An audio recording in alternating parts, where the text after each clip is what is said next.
welcome to the OMFL Jacksonville Jaguars review.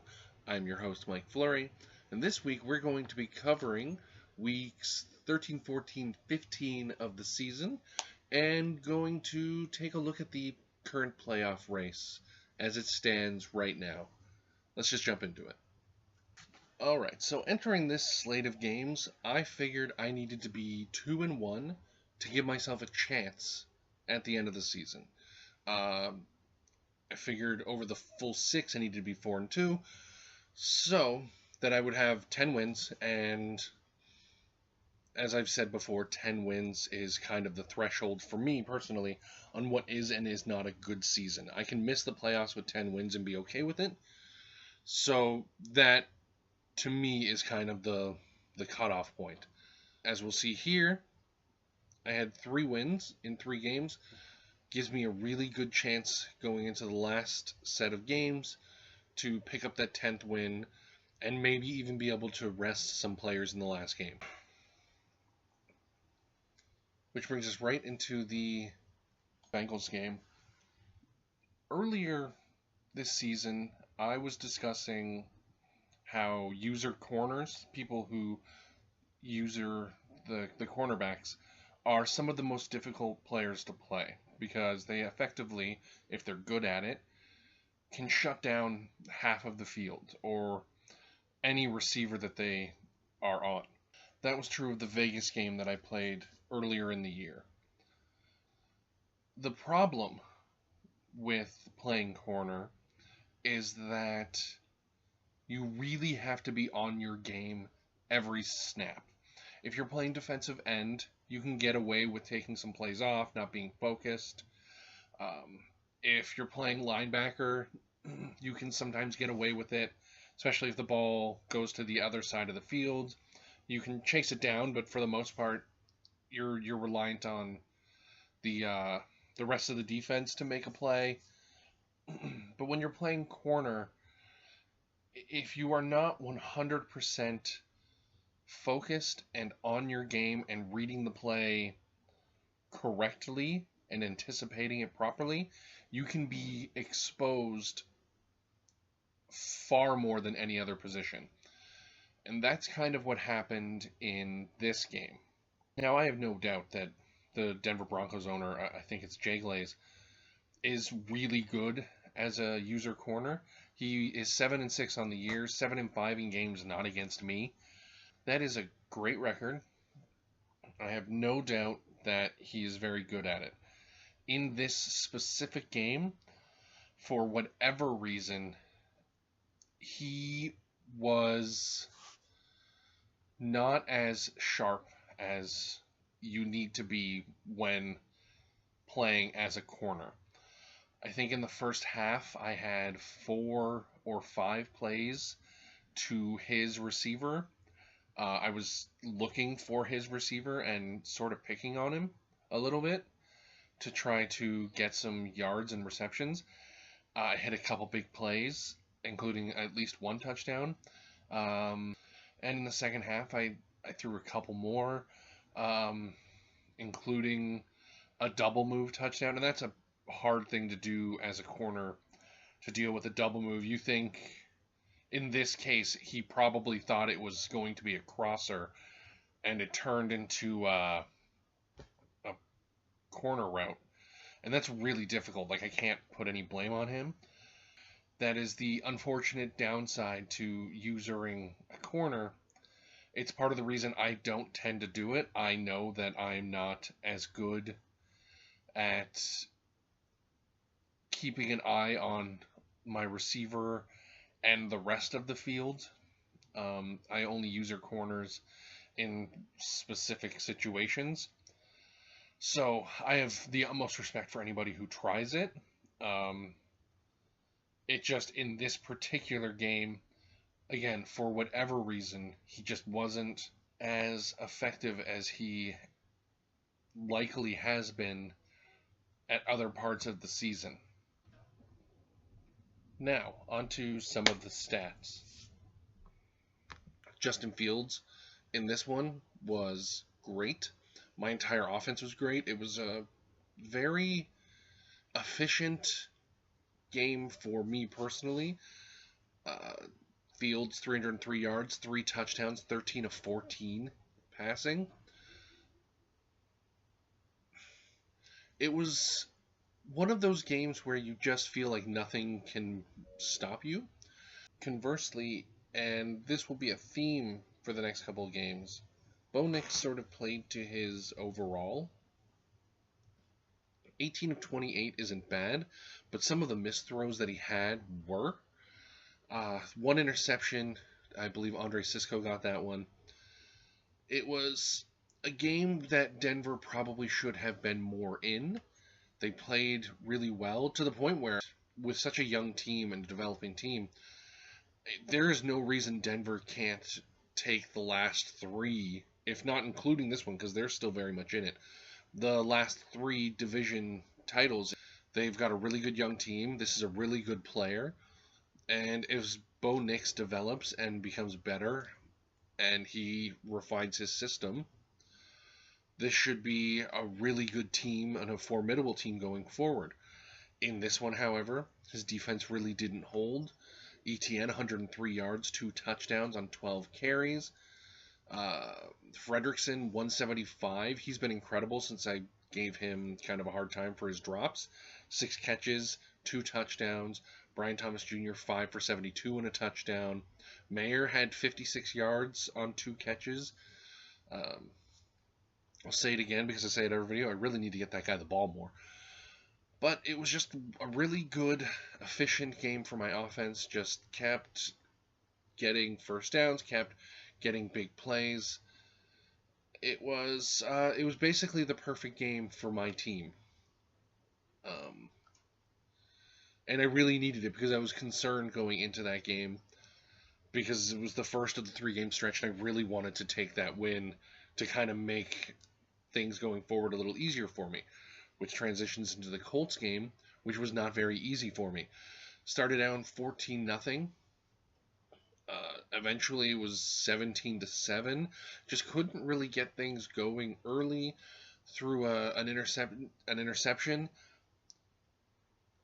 So I've complained about DBs, CPU DBs, coming upfield to take away, like maybe a drag or a halfback release or whatever, and then somehow knowing the pass is going to go behind them and jumping back and making that play to like a wide receiver running an out or a crosser or something.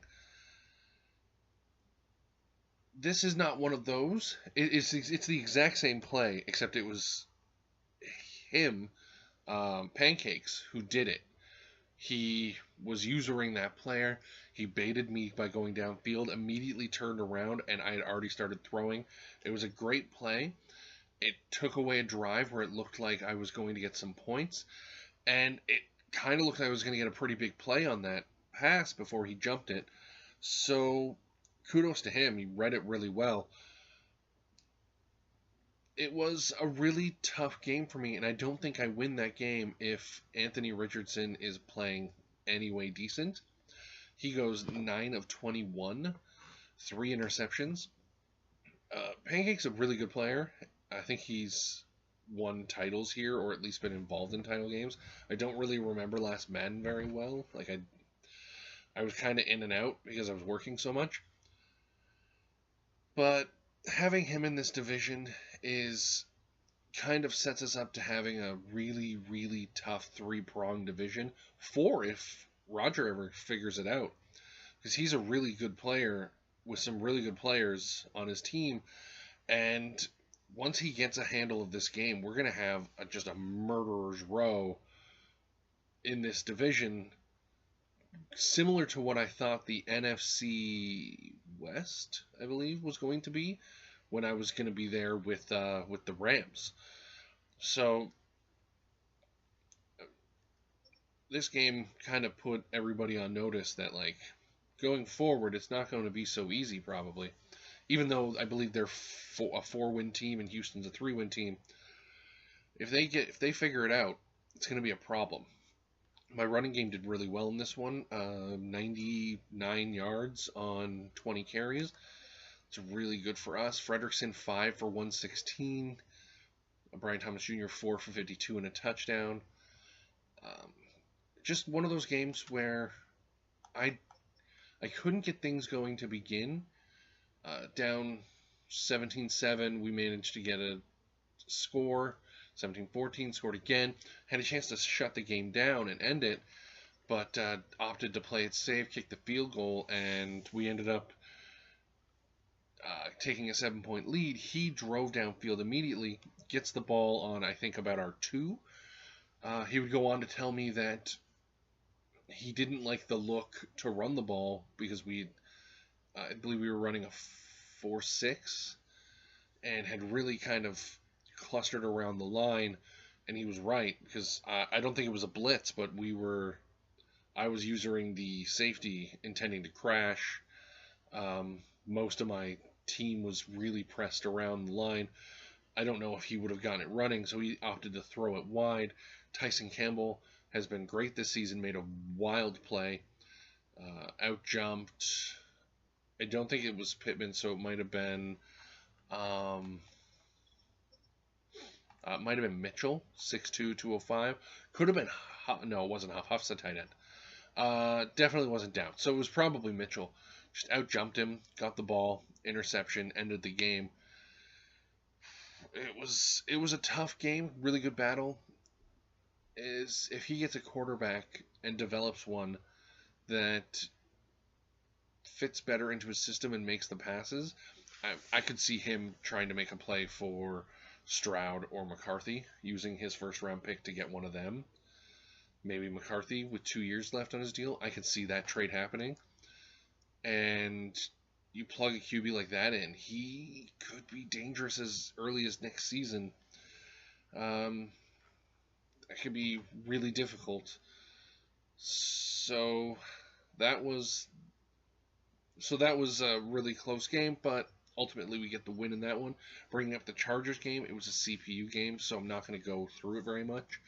Frederickson got hurt early, so I was heavily reliant on Gabe Davis and Brian Thomas Jr. Fields, 4 touchdowns, 343 yards, an interception.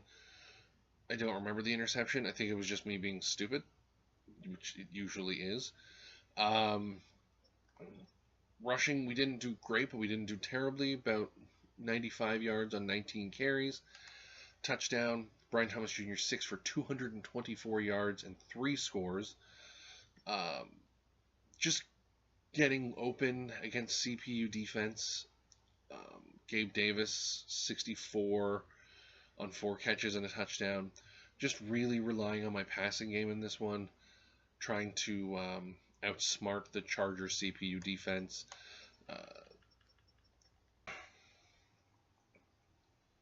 Which brings us right into the playoff picture and division rounds. No.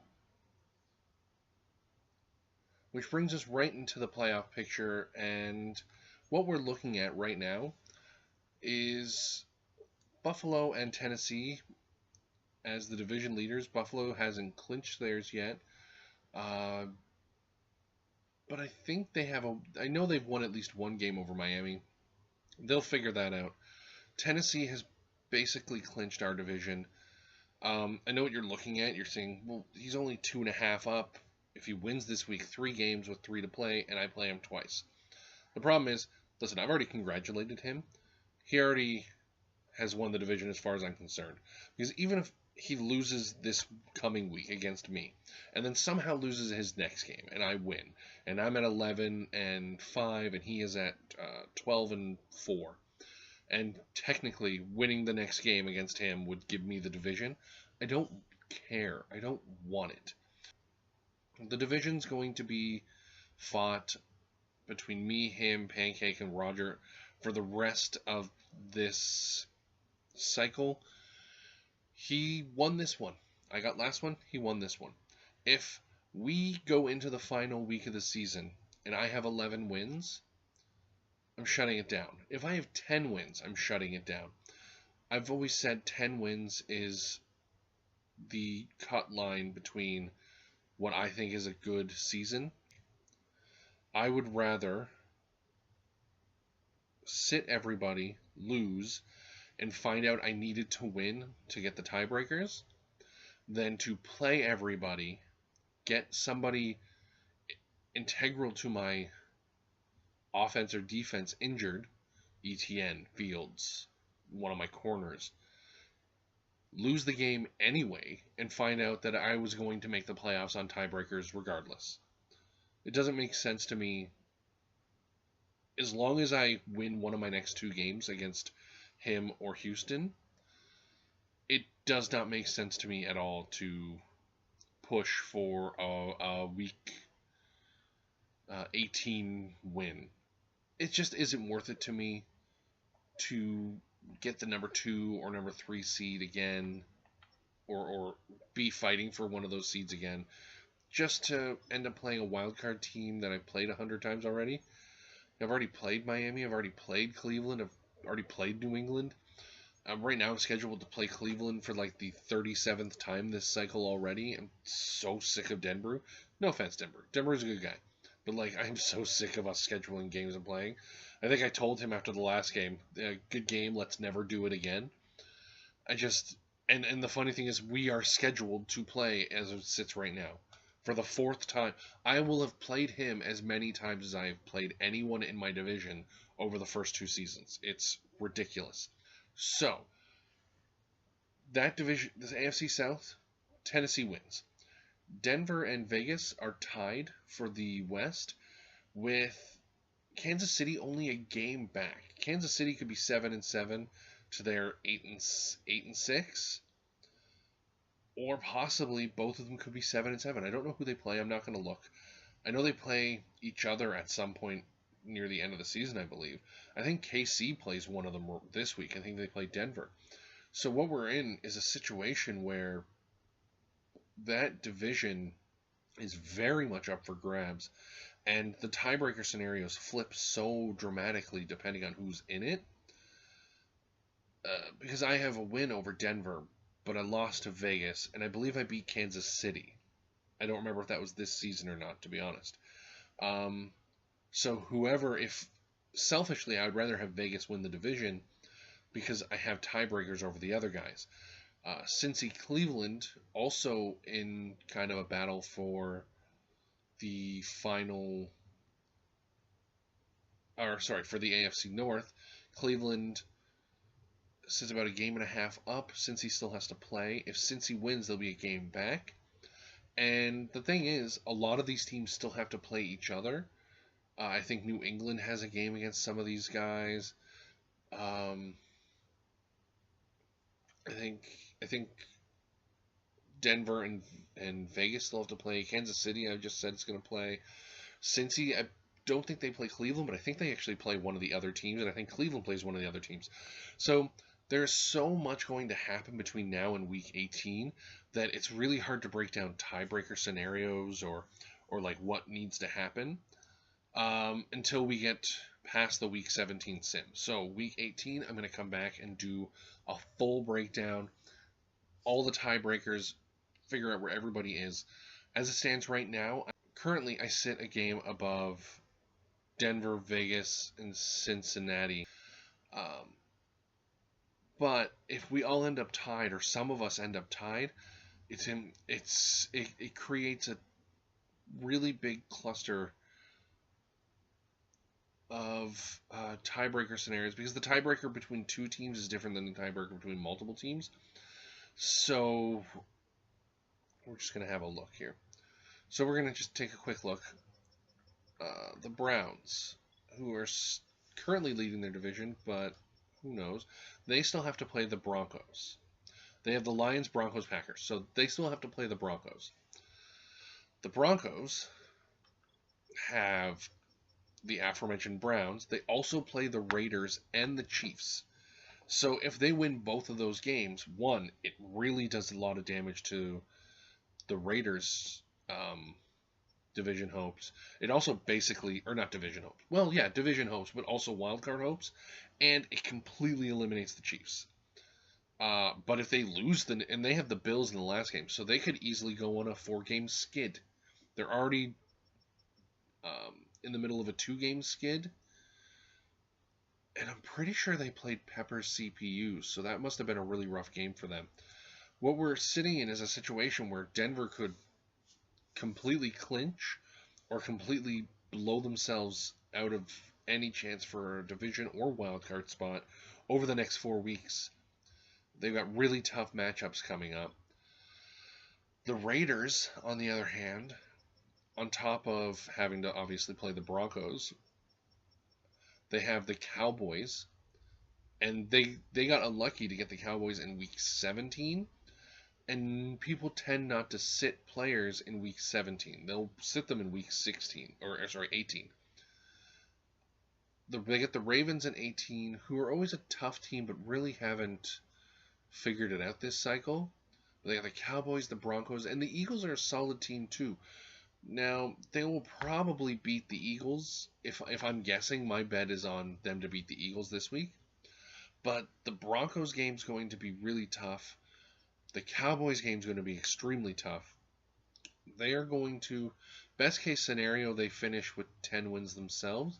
But if they finish with 10 wins, they have to beat the Broncos, and that probably puts them in the division. So I don't have to worry about them in a tiebreaker scenario. So ultimately, it doesn't really matter about them, especially if the Broncos struggle to end off the season. The Dolphins are basically in control of their own fate. They have the Jets, Panthers, and Jets again.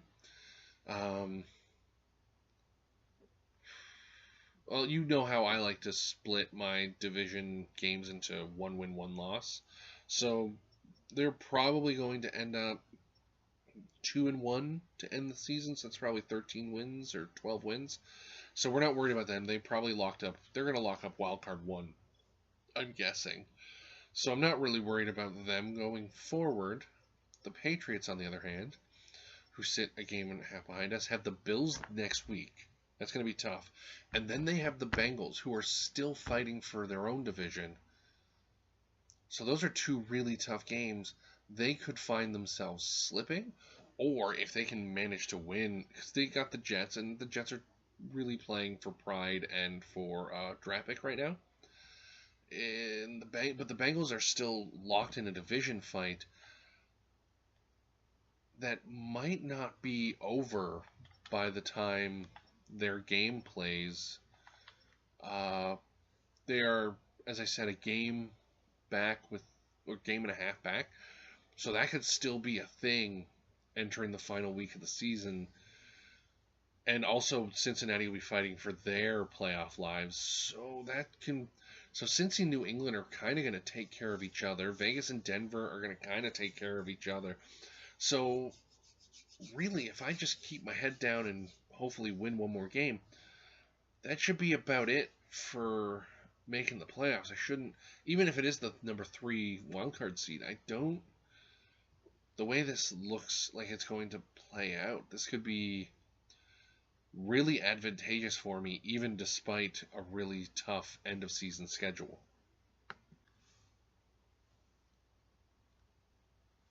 So that's about going to wrap us up. I'm going to have another one of these go up after week 17, so we're probably talking early next week. I don't know how Christmas is going to change the sim schedule going forward, but Christmas is on a Wednesday, and we'll be simming past this week probably Tuesday, so we might sim again Friday or Saturday. So I might play, if we sim Saturday, I might play my game on Saturday night. So we'll see. I will try to get the next video out before week 18 gets really kicked off. We will sim, when we sim to week 18, I'll film it and take all the pictures and stuff, and then it'll just be editing and stuff. So hopefully I won't be too out of date by then. We will be going through all the tiebreaker scenarios. We will have a very clear picture of what needs to happen for everybody by that point. I did go over some stuff, obviously, but there's just too much variation between all the teams. Too many teams still in it. Too many divisions still available. If Buffalo goes on a losing streak and Miami goes on a winning streak, it completely changes all that too. So we're gonna have to wait a couple weeks to really dive into it, which we will do, as I said, next week. I will probably also do a statistical recap if I have time, or I might do a separate episode to really break down my team's season. Um, it'll kind of depend on where we sit and how many things need to be decided for the final week of the season. If we've already clinched a playoff spot by then, it makes it all very easy for me to explain. None of this matters, but we will get into that a little more in depth in, as I said, early next week. So that does it for this episode. For the OMFL Jacksonville Jaguars review, I have been your host, Mike Fleury, and as always, I will try to do better next time.